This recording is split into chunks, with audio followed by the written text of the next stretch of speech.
हर साल दिवाली के अगले दिन मनाई जाने वाली गोवर्धन पूजा का धार्मिक और पौराणिक महत्व बेहद गहरा है। लेकिन क्या आपने कभी सोचा है कि भगवान श्री कृष्ण की भक्ति, प्रेम और प्रकृति के सम्मान का प्रतीक गोवर्धन पूजा की शुरुआत आखिर कैसे हुई?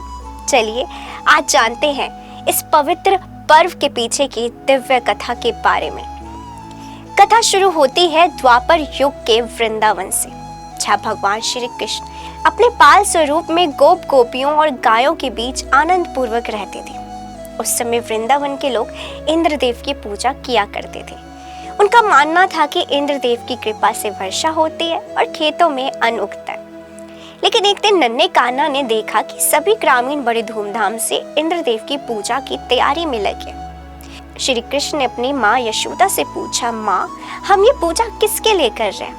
माँ बोली, बेटा, हम इंद्रदेव की पूजा करते हैं ताकि वो हम पर कृपा बरसाएं।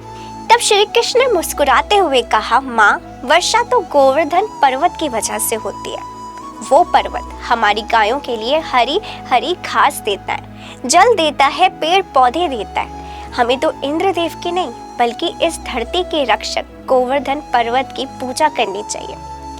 कृष्ण की बात सुनकर सभी ग्रामीणों ने उनके कहे अनुसार इंद्रदेव की जगह गोवर्धन पर्वत की पूजा शुरू कर दी। उन्होंने पर्वत को अन्न, दूध, फल और मिठाइयों का भोग लगाया। तभी से इस पर्व का नाम पड़ा अन्नकूट या गोवर्धन पूजा।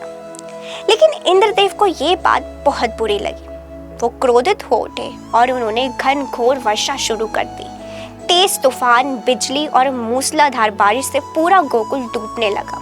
तब नन्हे से कृष्ण ने अपनी छोटी सी उंगली से पूरा गोवर्धन पर्वत उठा लिया और सभी गोप गोपियों और गायों को उसके नीचे शरण दी। 7 दिन और 7 रात तक श्री कृष्ण ने पर्वत को अपनी छोटी उंगली पर उठाए रखा। अंततः इंद्रदेव को एहसास हुआ कि ये कोई साधारण बालक नहीं बल्कि स्वयं परमेश्वर विष्णु का अवतार है। उन्होंने श्री कृष्ण से क्षमा मांगी और वर्षा रोक दी।